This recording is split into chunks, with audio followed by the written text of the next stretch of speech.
All righty, let's get started today. We got a lot of new slides and a lot of new information. Going to dig a little bit deeper into this vaccine stuff. All right, this is everything you wanted to know about COVID-19 and the vaccine. My name is Dr. Valda Crowder, also known as Dr. V. And I'm an emergency medicine physician, and I've been practicing now for 30 years. I've treated patients across 4 pandemics, as well as 2 Category 5 hurricanes and one mass shooting. The information that you're going to see today, the documentation, the original source documents are on my website, which is AskDrV.us. So this is more of a summary. Then you can always follow me at AskDr_V. All right, let's get started. All of these presentations are dated. The presentations actually are on the website as well. So if you want to share them with family or friends or post them to your social media, you can feel free to share to whatever extent you want to. All right, the presentation is 20-25 minutes long, followed by Q&A. We usually finish right at about 9 o'clock. Sometimes we go a little over, depending on questions. Everyone in this presentation is in listen mode. You can type in questions into the chat icon or into the Q&A while the presentation is going on. So you don't need to actually, remember any questions. Go ahead as you see things that you want to ask about. Go ahead and use the chat or the Q&A feature and type them in, and then I will read off the questions and answer at the end. The intention of this webinar is to keep webinar participants informed on COVID-19 science to help you and your family stay safe during this pandemic. The outcome is that you're going to leave this webinar motivated to create or improve an action plan for yourself or your family. You may be motivated to create or improve an action plan for a broader community, like a homeowners association or a union or a church or a business. So let's get started. Just this week, we passed 100 million known COVID-19 cases, which is a staggering milestone. But there are now over 100 million cases worldwide.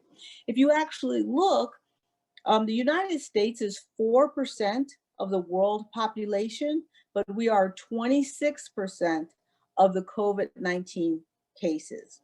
Similarly, we're also roughly about 20-25% of the COVID-19 deaths as well.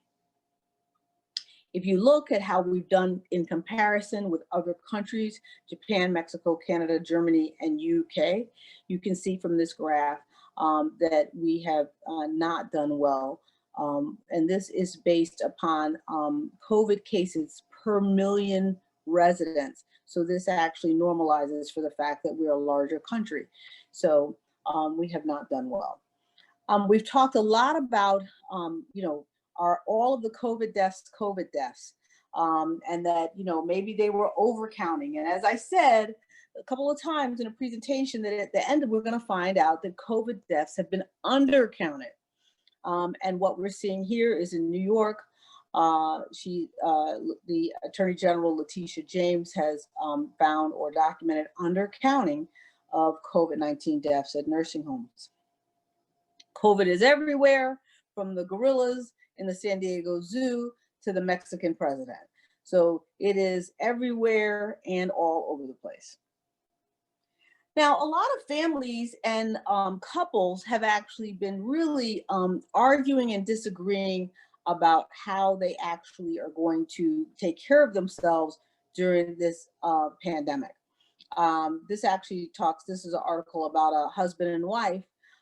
He doesn't want to wear a mask, and she wants to do everything she can to stay safe, and she's concerned about him bringing COVID back into the household that they share.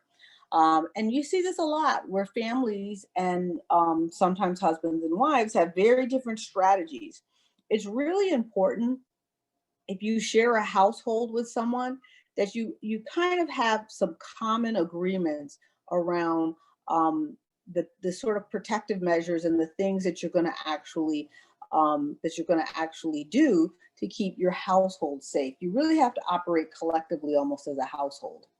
All right, I talk about the fact that I'm not flying. This is a graph which is very important. Almost all of the airlines are requiring masks, but if you show up without one, Frontier, Spirit, and Sun Country do not have them available.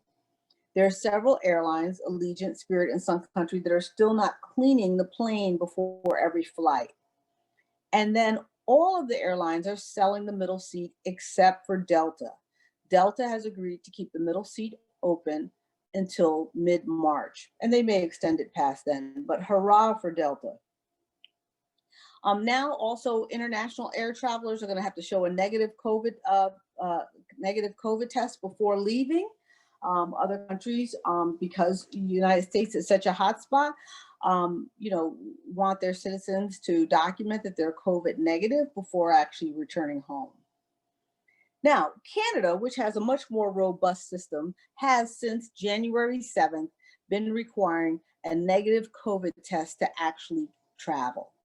Despite that requirement, it had 70 flights, 70, where there have been COVID positive patients on the flight. In fact, there's been several flights where there's been more than one COVID patient on the flight. Now, in Canada, when they find this out, they actually notify everyone on the plane. They do contact tracing to actually get tested. We are not doing this sort of work in the United States, which is why I say that traveling is so dangerous. I wanted to just share with you about what Dr. Fauci said about traveling as well, because he has a clip here. Let's see if we can get this up. Turkish Airlines cares more about your flight safety than anything else. That's why they go beyond the standards and provide you with TK Extra Care, a high-quality protection protocol for every single point of contact throughout your journey. Have a safe and healthy journey with TK Extra Care.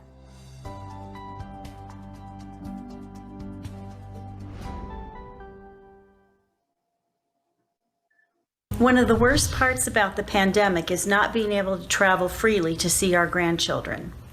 My husband and I just got the first dose of the Moderna vaccine, and on February 19th we'll get the second dose. When will we have immunity, and when will we be able to travel? Now, we just heard Dr. Walensky say now is not the time to be traveling, but what about this type of situation specifically? Well, you know, what the person who called that question in said, when will they have immunity? Well, you can get some degree of protection, some degree that isn't durable, 10 days to 14 days after the first dose, but you can't rely on that. The maximum immunity begins about 10 days to 2 weeks and beyond following the second dose. That goes for anyone, regardless of whether you want to travel or not. That would give you, as a group, about a 94 to 95% efficacy and a good safety profile. The situation, though, does not change what Dr. Walensky said, that it is not a good idea to travel, period. I mean, if you absolutely have to travel and it's essential, then obviously one would have to do that. But we don't want people to think because they got vaccinated, then other public health recommendations just don't apply. One of the biggest things that are really not well understood is people ask, why should I even have to wear a mask after I get my second shot? And the reason is very clear, that the primary endpoint of the vaccine trial was clinically apparent infection. So you could conceivably get infected, get no symptoms, and still have virus in your nasopharynx, which means that you would have to wear a mask to prevent you from infecting someone else, as well as the other side of the coin, where you may not be totally protected yourself. So getting vaccinated does not say now I have a free pass to travel, nor does it say that I have a free pass to put aside all of the public health measures that we talk about all the time. Yeah. So you're saying that the vaccine does not prevent necessarily against infection. Are you saying that that's the case, or we haven't shown it yet? Do we still have to just prove this out, Dr. Fauci? Right. We don't, Sanjay, very good question. We do not know that as a fact, but we can now, as we get a few months into the follow-up, what we will be able to do is quantitative assessment of the amount of virus in the nasopharynx of a vaccinated person who got an asymptomatic infection compared to an unvaccinated person who had an asymptomatic infection. And then you can make an extrapolation from that, that if you have such a very low level of virus, it's unlikely that even though you were infected, that you would pass it on. But we don't know that yet. That associated with cohort studies where you actually look specifically at the spread, you'd be able to show it. Bottom line, Sanjay, this is an assumption that I think is reasonable, but we don't know the facts yet. That's the reason why we have to do this study. All righty. I wanted to show everyone that because I thought that was really, really important because again, we don't have all the answers to things, so we have to take precautions. And as we always talk about, respect COVID-19 is highly, highly contagious. Minimum time of exposure to infect others is 45 seconds. With the California, South African, and UK variant, that 45 seconds can now be 15 seconds. About 60 to 80% of the people who come in contact with COVID-19 will get it. We talked a lot about the fact that it is droplet and airborne. The droplets are larger and fall closer to the person. Airborne are smaller and travel further in the air, depending upon the temperature and humidity. So this is just an example here. The red dots are the droplets. The gray are the airborne. As you can see, any sort of basic talking, singing, coughing, sneezing will lead, or even just heavy breathing will actually lead to the expelling of COVID-19. And as you can see from this slide, this is why masks are so important. We've sort of talked about masks. It's very, very important to upgrade your mask to a KN95. You can buy those on Amazon. Those are roughly 90% effective versus a homemade fabric mask, which can be 30% effective. So you really want to get the KN95 masks. Those are available on Amazon. The Spirion half respirator is actually what I actually used on the one time that I did have to fly. I also use that in the emergency department. That is an N100 mask, so it blocks off 100% of particulate matter. But you really want to upgrade your mask to a KN95 mask. Now, a lot of people say, you know, the masks are uncomfortable, they make me hot. I want to show you all this. This is actually what we do when we put someone on a ventilator. So this is actually how, when I'm working, I intubate a patient. This is the instrument that I use. This is where we put it. And then we put the tube down their throat. This is very uncomfortable. We normally actually put someone in a medically induced coma and then actually perform this procedure. Sometimes if we're doing this quickly, we will not get them all the way into a coma before we have to do this if their saturations are dropping very rapidly. All right, so how do you know if you or your family has COVID-19? So 3 types of tests. PCR test, that is the gold standard. You will know that you had that test because it's very uncomfortable. That test is most accurate 8 days after exposure. The antigen test, which is the rapid test, that usually comes back in 15 or 20 minutes. That can be negative when you really have COVID-19 about 30% of the time.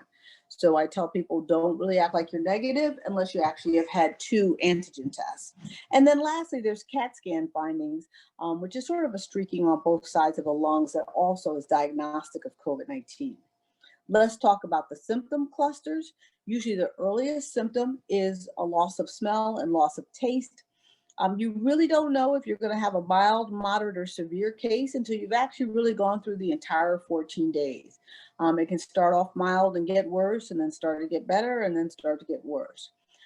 Symptoms 1, 2, and 3, cluster 1, 2, and 3 are normally clusters of symptoms where you can stay at home and they resolve on their own.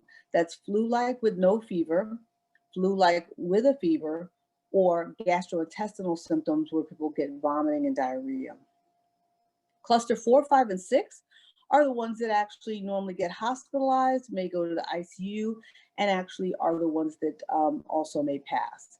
These are people that actually experience fatigue, confusion, or they have a combination of abdominal and respiratory symptoms. Now, there's been a lot of talk about the long haulers and people who actually have symptoms that last for a very long time.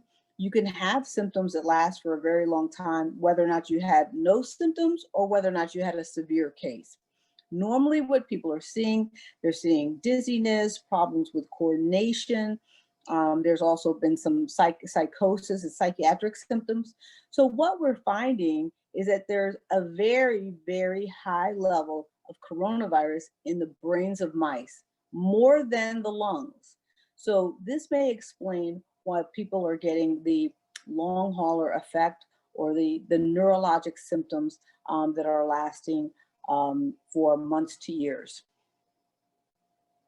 As we said, COVID-19 is not the flu.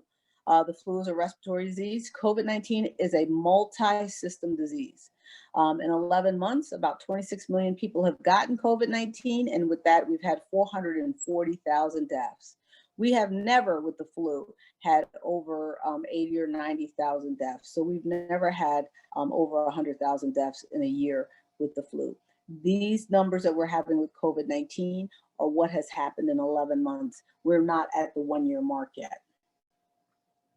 COVID-19 is also distinct in that it has shut down all elective procedures at the hospital. 100% of the ICU beds are COVID patients. Again, it is a multi-system disease. So it affects the kidneys, it affects your heart, it causes inflammation or myositis of the heart. It also causes strokes and blood clots. Specifically, I think you all may have seen the young gentleman who was playing basketball and suddenly fell out. He actually had a myositis. Patients recovering require a double lung transplant. In the ICU, sometimes we have problems ventilating patients, and then they require ECMO, which I'll talk about a little bit later. All right, if you just found out you had COVID-19, make sure you have a pulse ox. That is what you put on your finger. The first number, which says SpO2, is the most important. That needs to be 95 or higher if you're a normally healthy person. Those pulse ox are about $25 to $30 on Amazon. You also want to make sure that you're taking zinc, vitamin D3. You have a bathroom that is only used by you. You have a cell phone that you can call 911 if you get in trouble. People leave food at a closed door.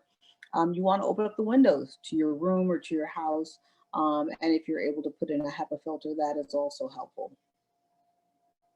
I tell people it's important to preferably quarantine for 21 days.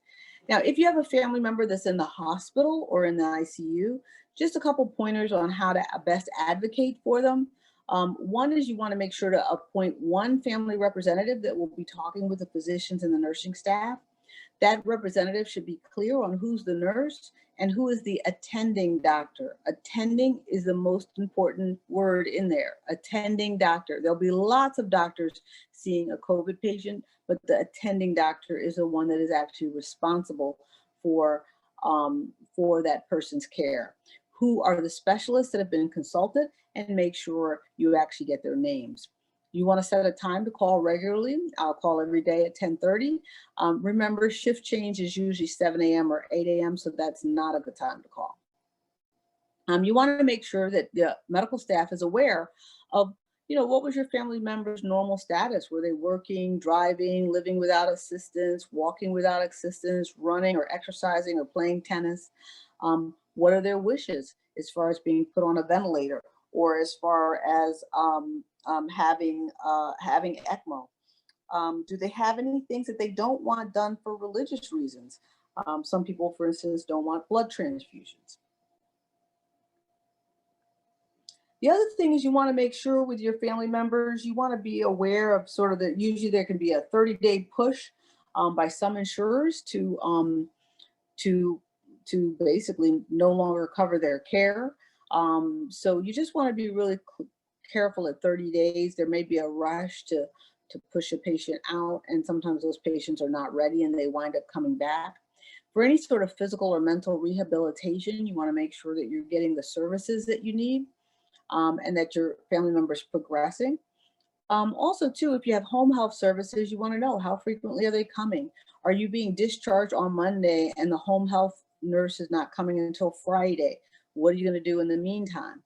What sort of equipment do you need? Is equipment already there? You really want to make sure you have everything properly set up if you're bringing a family member home. Let's talk about treatment plan. Obviously, oxygen is one of the important things. Then we talked about vitamin D and zinc. I'm going to also talk about famotidine, Decadron, remdesivir, the antibodies, and ECMO. All right, famotidine is simply Pepcid AC. People say, why is Pepcid AC so important? Because COVID-19 is an inflammation disease. It inflames your body. So Pepcid AC blocks histamine release. You can get this in the drugstore. It's been associated with lower hospital deaths and lower combined intubation as well as deaths. Dexamethasone is a steroid that would be something that you would only get if you were in the hospital. That has also been shown to lower the death rate. Remdesivir is an antiviral, and that actually is of questionable benefit, and there's a lot of institutions that are no longer using it. Regeneron is an antibody cocktail. Regeneron is the name of the company. The medication, as of yet, I have not seen the name for it yet, so I'm not sure if they've actually named it yet. Eli Lilly and Regeneron both actually have an antibody cocktail. These are antibodies from someone who's recovered from COVID-19, as well as a second antibody from a mouse engineered to have a human-like immune system. This actually binds to the area of the spike protein and prevents it from entering into your cell. Eli Lilly's antibody treatment was actually approved on November 10th. These are very, very, very important. This diminishes the likelihood of hospitalization by 70%. So this is very, very important. It is administered at an infusion center. This is just one of the screening tools at one of the places where I've worked. Anybody over 65 with symptoms qualifies. You do not have to be admitted to the hospital. You can get the infusion and then you can just go home. People that are 12 to 64 years old, those folks actually, if they're overweight or if they have diabetes or if they have kidney disease, those are all reasons for them to actually also get the antibody. What is important is that you must actually get this within 10 days. Let's talk quickly about ECMO. ECMO stands for extracorporeal membrane oxygenation. This is what it actually looks like. This is when an ICU patient, we're unable to ventilate them on the ventilator. We cannulate the artery and vein going into and out of the heart, take the blood out of the body, oxygenate it, and then put the blood back in the body. These patients normally, if they survive, will wind up needing a double lung transplant. All right, a lot of people have asked me, well, if I catch COVID, how long will I be immune for? So it looks like immunity lasts for somewhere around 3 to 5 months. So basically not long. We tell patients, you can be immune for like maybe 90 days, but after that, you actually can catch COVID again. These two people actually caught COVID twice. The woman to the left was 102. She actually survived. The young gentleman who's 18 years old to the right, he actually died the second time he caught COVID-19. So you really don't know how this is going to actually be if you actually do catch it twice. Some people are getting it worse the second time. Some people are getting it mild, getting it a little bit more like a more mild case, and some people are not. So you really don't know. All right, so let's talk about the vaccines. Let's first start with how COVID replicates in your body. So the viral RNA, which is the virus, is the orange dots in the middle of the virus particle. They're surrounded by fat, and that fat has a spike protein on the surface of it. That spike protein connects with the receptor protein, and that is how the virus enters into your cell. Once it's in your cell, it releases its RNA, which is the actual virus, and it tells the body to begin replicating. So the body begins copying and making copies of the virus as well as the fatty outer layer. It assembles a new cell, it moves out of that cell, and then it goes to infect another cell. And that happens over and over and over and over again. You will hear people talk about viral load. Someone usually is sicker if they have a higher viral load, and that actually talks about, you know, how much virus do they actually have in their body. Now, RNA, there's all types of RNA. What we're talking about is messenger RNA. Messenger RNA transfers the genetic information, and it basically tells the body to begin copying all these proteins and create the virus. So how do these new vaccines work? So the two vaccines, Moderna and Pfizer, use a messenger RNA approach. So basically, you have a messenger RNA in the vaccine that is coded for the spike protein. When you get vaccinated, then you produce a spike protein. Your body recognizes the spike protein is foreign, develops antibodies, and then attacks it and kills it. Now your body is ready when it sees COVID-19 in the regular community. Johnson & Johnson vaccine operates a little bit differently. It is a viral vector approach. So it takes an adenovirus. Adenovirus is just the common cold. It alters it so that it's harmless. It adds some genetic material to from COVID-19, and the combination then teaches your body to attack the spike protein so the virus cannot attach and the virus becomes harmless. So if you look at it, Pfizer is 2 doses for people 16 years old and older, 92% effectiveness. And soreness and fatigue are the main side effects, usually with the second dose, and it requires cold storage and liquid nitrogen. Moderna is for 18 years old and older, 95% effective, same thing, muscle aches and fatigue, and it just basically has to be kept in like a freezer. So, a lot of people wanted to see the exact numbers that came out of the phase 3 trial. So I have a slide on each of that. So for Pfizer, it was 37,000 participants. The average age was 51. You see the ethnic breakdown of the people who actually participated in the trial. There was 2 arms. One got a placebo and the other one actually got the Pfizer vaccine. So in the group that got placebo, 162 cases of COVID. In the vaccinated group, there were 8 cases of COVID. In the placebo group, there was 3 severe cases of COVID. In the vaccinated group, there was 1. Now, what they considered to be severe case of COVID is anyone who actually had to see a physician and had a low oxygenation rate. So the 1 severe case in the Pfizer study was somebody who had to go to an urgent care center and their pulse ox was less than 95%, and they required some supplemental oxygen for a period of time, but they were actually not hospitalized. All right, so that basically is the Pfizer data. The Moderna data, there was 30,420 participants, same thing, average age 51. They actually talk a little bit more about how many were over 65 and how many at least were over 65 and had 1 risk factor, which was about 17%. You see the ethnic breakdown of the participants in that study. The people who actually received placebo, there was 185 COVID cases. Those that were vaccinated, there were 11 COVID cases. Of the people in the placebo, there were 30 severe cases of COVID, and of the vaccinated people, there were no severe cases of COVID. Now, we had a conversation here about what is in the vaccine. So this is what the FDA actually lists as the ingredients in the COVID-19 vaccine.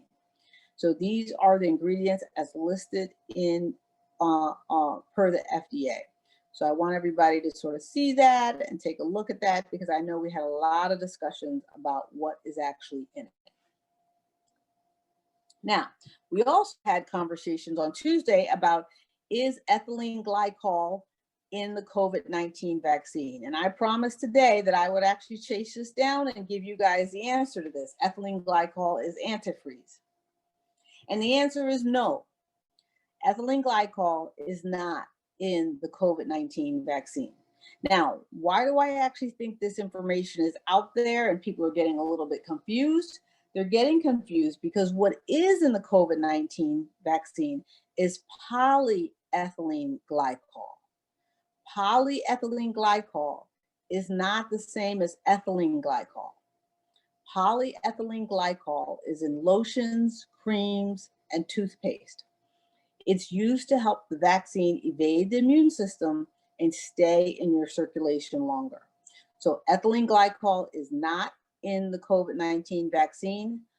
Polyethylene glycol is in the COVID-19 vaccine, and it is also in lotions, creams, and toothpaste. All right, there was a whole framework for how do we equitably distribute COVID-19 vaccines. That's been eliminated. The CDC recommended last week, anybody 65 or older should get vaccinated. Now, let's talk about the more vaccines to come. You've got Johnson & Johnson, AstraZeneca, Novavax, etc. So there's been a lot of talk about the vaccines that worked. I just want to I wanted to bring to people's attention, there have been vaccines that did not work. So Merck actually ended its COVID vaccine program just recently in the last couple of days because their vaccine was not showing data that it was going to actually be effective. Johnson & Johnson, we expect to see the Johnson & Johnson data possibly next week. So that will be something that we will be talking about. That is a single dose vaccine. It is expected that they're going to actually apply for emergency use authorization in the next 7 to 14 days. Now, let's talk a little bit about the mutations, because there's been a lot of talk about that. So we don't know exactly how much these mutations are in the United States because we do not do genomic surveillance. We have very, very limited testing for that. Again, our public health departments and our health system is not very robust and not very functional compared to other countries. So we will know if they're there or not sometimes, but usually we will find out very late. But let's talk about what we know. These are the different variants. The UK variant, which has now been found in over 20 states, spreads with 70% increased efficiency. So people are actually having very, very high viral loads and are sicker because of the high viral loads. The South African variant actually has a lot of mutations to it. It is the most common strain in South Africa and Zambia, and it seems to also be making children sick. So this is very, very important. The Brazilian variant also has a increased transmission rate and is associated with reinfection in individuals that have already recovered from COVID-19. And then in California, which is why California is such a dangerous place to be, there is a California variant. So in South Carolina, they detected the first South African variant, and this was announced today. It was actually two unrelated cases. Both of the people had not traveled, had no travel history, which means that we actually have probably found this kind of late because we're not doing the genomic sequencing. So it's probably, more widespread than we actually realize. We've also seen children have complications associated with COVID-19 at an increasing percentage. The percentage of children that are now has increased almost 17%. The number of children who are having symptomatic COVID-19. This is very, very important given that the South African variant is here. and that it impacts children. I would not have any children going to in-person school right now.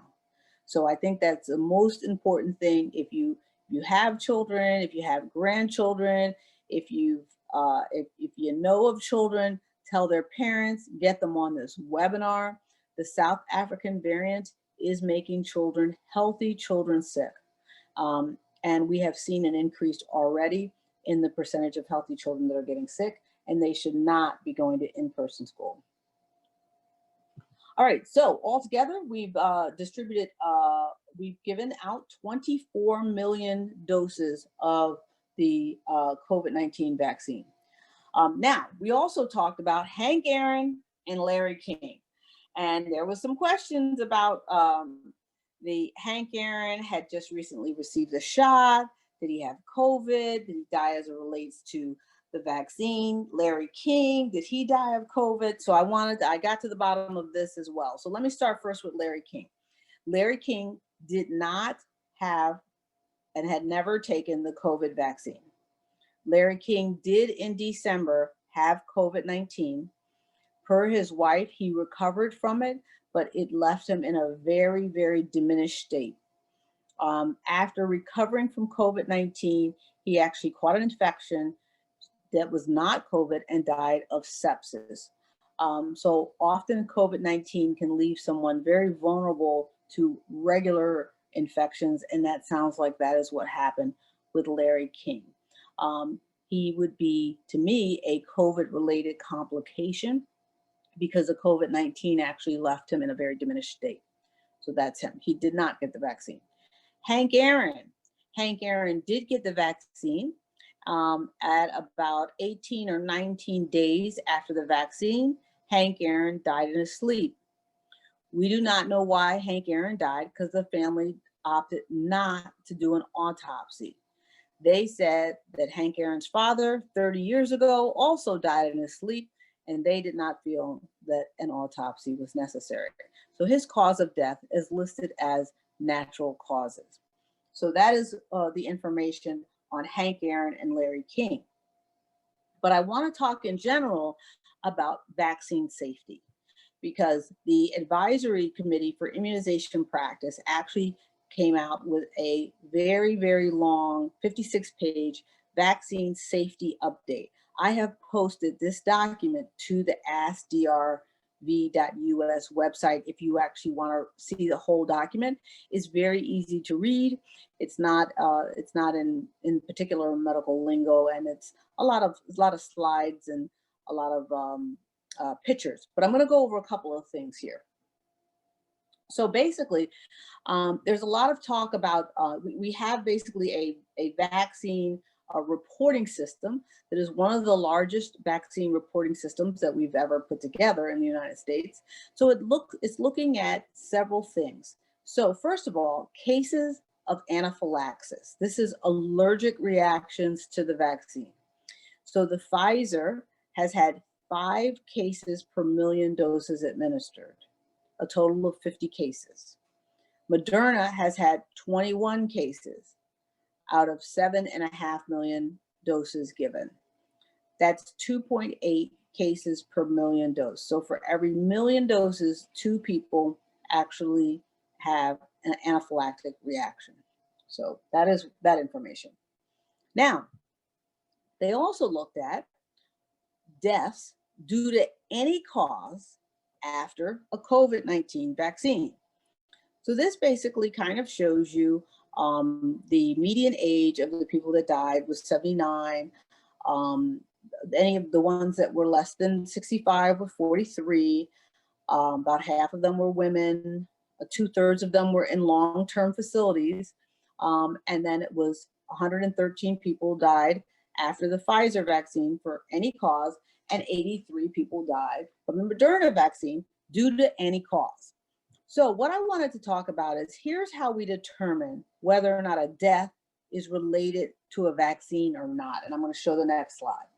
So basically what you do is you actually say, well, what is the normal death rate of this population?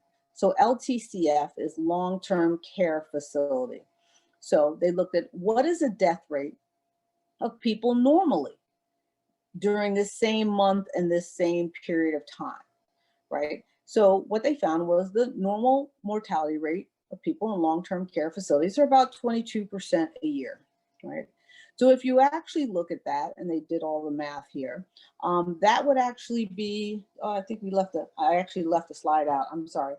That would actually be about 1,200 people. And I left out a slide, so I'm gonna have to go back. What we had was we had 129 people actually die in that month. So they compared the mortality of the people who actually got the vaccine to the mortality rate of the people who did not get the vaccine. And what they found was the mortality rate was higher in the people who did not get the vaccine. So I think that's very important. Again, that is on my website and you can go take a look at it. We're going to see mass vaccination sites pull up, just like the one in LA at Dodger Stadium, as the Biden administration actually tries to get to 1.5 million vaccines a day. There was a rural medical center that actually started inoculating school district staff despite age and did not follow the CDC guidelines for 65 years and older. They were suspended. They were given a 90-day suspension from the vaccination program. So that center now will not be able to administer vaccines for 90 days as punishment. How do you get your vaccine? Search your county public health department, put in COVID vaccine, and you will see instructions on who to call, what's happening, what is the age range that they're currently vaccinating. And that is the way you find out what is actually happening in your area. I will tell people it is really, really important. If they say that vaccination appointments are going to open up at 9 a.m., you've got to be on your computer at 8:55. In DC, we had 1,500 appointments open up and they were gone in 20 minutes. These are just some folks that got vaccinated. Make sure to send me your picture if you got vaccinated so I can add you to the collage. Lastly, World Health Organization General Tedros reminds us that this will not be the last pandemic, and we have to, as a group of nations worldwide, come together and really have a preparedness plan for future emergencies.